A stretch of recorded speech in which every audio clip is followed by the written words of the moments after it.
Livro Pode falar, Senhor. Estou ouvindo. Capítulo 13. Munique, o mundo em miniatura. E durante toda aquela semana, os jovens foram chegando, procedentes de 52 países e representando 50 denominações. Jimmy e Janice vieram num trailer Volkswagen. E Jim e Joy Dawson vieram também. Jim com seu porte sempre elegante e Joy com sua franqueza direta. Seria uma das preletoras de nossa barraca.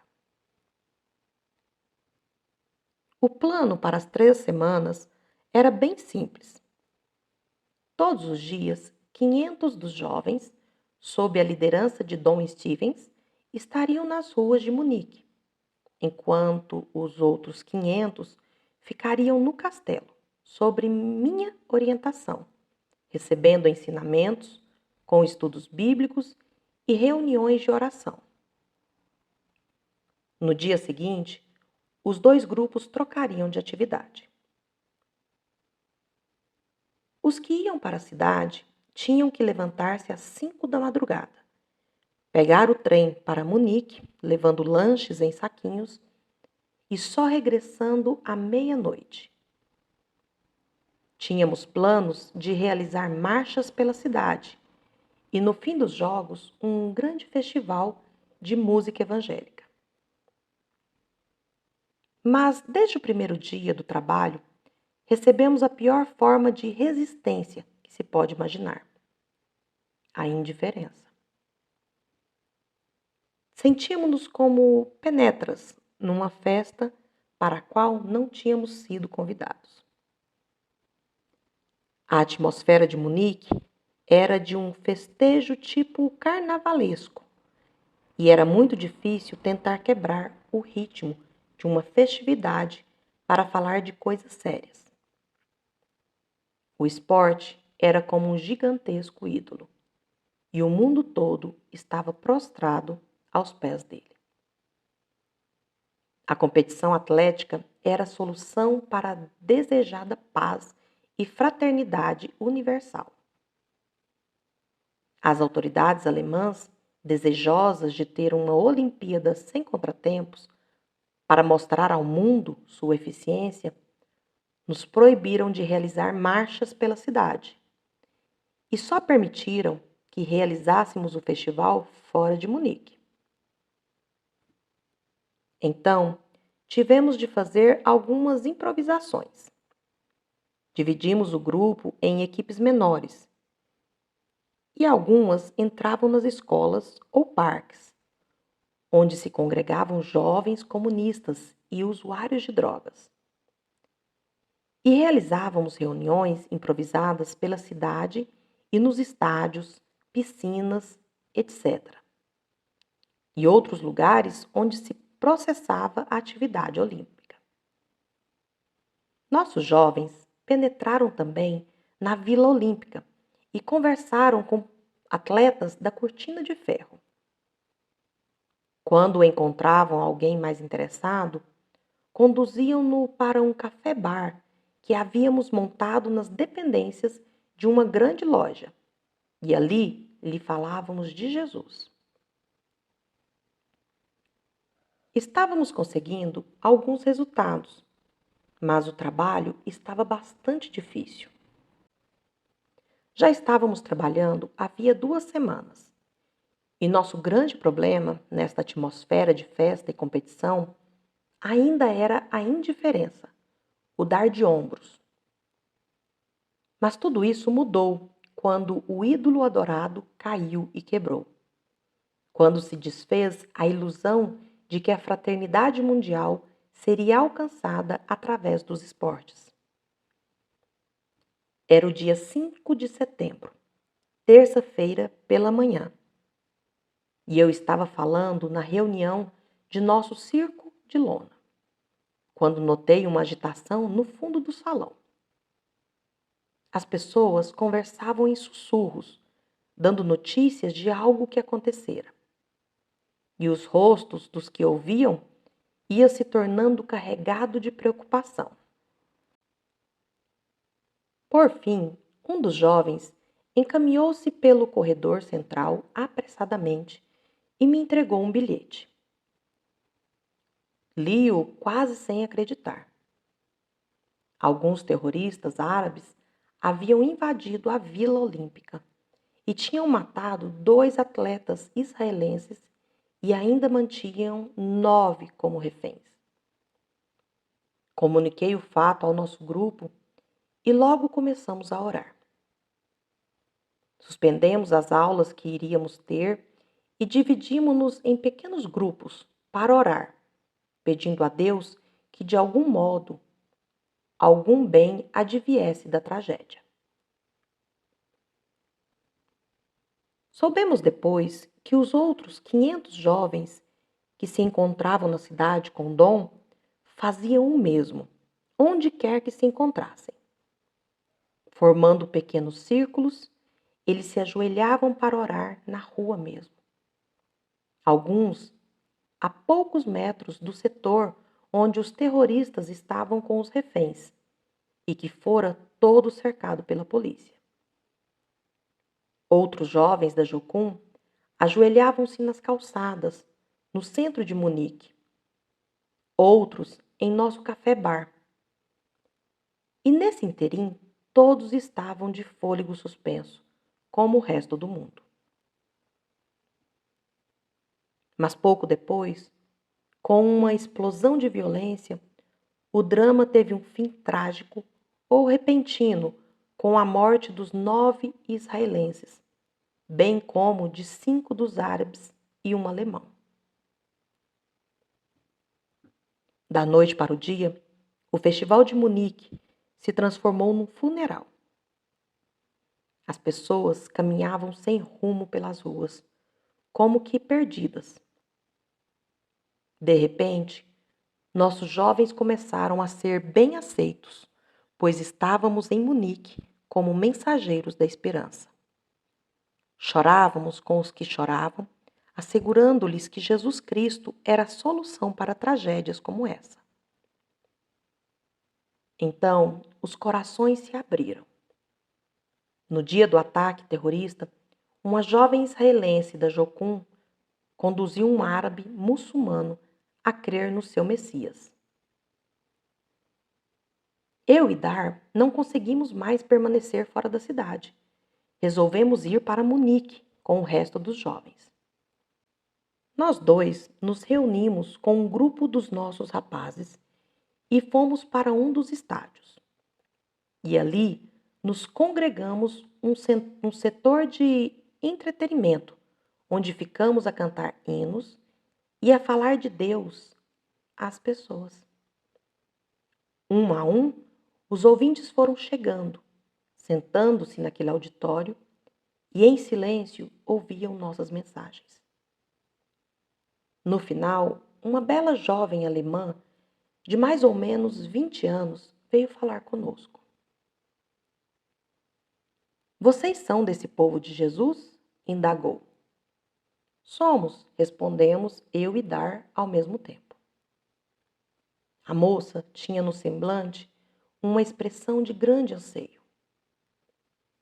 Eu não sou, mas quero ser.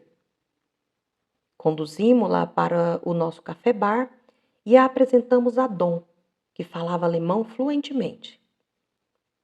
Conversando com ela, Dom veio a saber que a moça estava viajando quase que sem rumo pela Europa, tentando encontrar um sentido para a vida.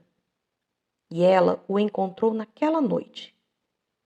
Abrindo os braços comovida, ela disse: Agora conheço Jesus. Agora pertenço ao povo de Jesus também.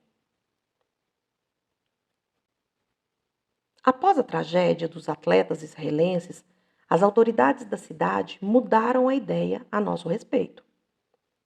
A presença de vocês, os crentes aqui, disse um policial a Dom certo dia, foi a única coisa boa que aconteceu nessas 3 semanas.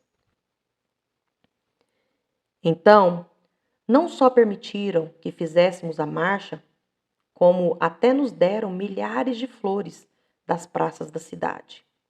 Éramos mais de 1000 participantes, para distribuirmos na caminhada em solidariedade pelas mortes ocorridas. Imprimimos 10.000 jornais em nossa impressora Heidelberg, instalada na garagem do castelo. E os jornais eram praticamente arrancados de nossas mãos.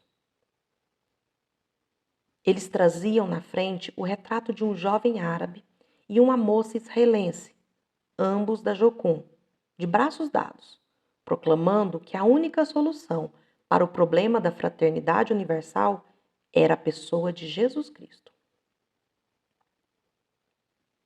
As 3 semanas das Olimpíadas estavam encerradas e haviam terminado com uma tragédia que Munique nunca mais iria esquecer. E as 3 semanas de atividade estavam terminadas para nós também. Elas nos haviam proporcionado a experiência de participarmos do sofrimento das pessoas, mas sentimos que também era um marco de um novo começo. Com a colaboração de ofertas generosas, conseguimos acabar de pagar o castelo e sentimos que tínhamos, afinal, uma base permanente na Alemanha. Antes de desmontarmos a barraca listrada, fizemos uma reunião final onde levantamos uma oferta. Ao passarmos as cestas, nossos jovens poderiam ou colocar sua oferta ou retirar dinheiro, dependendo dos planos que tivessem para depois, de acordo com a orientação divina para eles. Muitos dos nossos voluntários precisavam de dinheiro para as passagens de avião, já que tinham resolvido continuar trabalhando com a Jocum e iriam para um de nossos 20 centros, espalhados pelo mundo todo. Outros haviam resolvido entrar para uma de nossas 3 escolas, que haviam surgido após a primeira, de Lausanne. Em quase todos os casos, teriam novas despesas. As longas ligações internacionais para seus pais, a fim de discutirem com eles os novos planos, já que fazíamos questão de que eles mantivessem a comunicação com os pais e a igreja. Para mim, o fim das Olimpíadas significou que eu podia focalizar minha atenção em outra coisa. E o projeto, a respeito do qual eu ia precisar da orientação divina, era o navio. Eu tinha uma ideia de como ele deveria ser. Cerca de 500 pés de comprimento, com capacidade para alojar centenas de pessoas. Uma verdadeira escola flutuante e um amplo armazém de carga para transportar víveres e outras coisas para as pessoas que estivessem passando necessidade.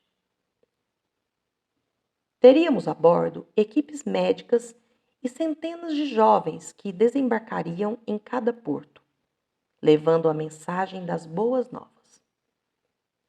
O navio seria pintado de branco para simbolizar a pureza de Deus. 2 pessoas já haviam me falado sobre um navio barcaça chamado Maori, que estava à venda em Nova Zelândia. Quando a terceira me falou a mesma coisa, comecei a ficar interessado. E em abril de 1973, um ano e um mês depois que Deus havia me falado para procurar o navio, parti para aquele país para dar uma olhada no Maori. Já contávamos com um capitão e outros experientes membros da tripulação. Na época, essas pessoas se encontravam em nossa escola de Lausanne, fazendo o curso preparatório. Chegando a Wellington, o avião sobrevoou o porto da cidade para começar a descer. Era uma cidade cheia de morros, edificada em volta de uma baía, que lembrava muito São Francisco. Em dado momento, avistei o navio. Só podia ser um maori. Era exatamente como me haviam descrito. Um navio pintado em negro, com cerca de 450 pés de comprimento, tombadilhos em branco e uma chaminé pintada em laranja e azul, ancorado placidamente no pé das colinas de Wellington. Estou olhando para nosso futuro, pensei, sentindo uma grande certeza. Quando subi a prancha de acesso ao Maori, estava acompanhado de um representante da companhia proprietária do navio e um dos diretores da Jocum na Nova Zelândia. Era realmente um barco excelente. Tinha 3 tombadilhos superiores e 2 inferiores. Acomodações para 920 pessoas e um imenso tombadilho para carros, onde caberiam 120 veículos ou muitas toneladas de carga. Havia um restaurante, uma sala de estar e uma pequena enfermaria. Sem pensar 2 vezes, senti que aquele era o navio que estivéramos esperando. Afastamo-nos dali, deixando o Maori ancorado em seu lugar.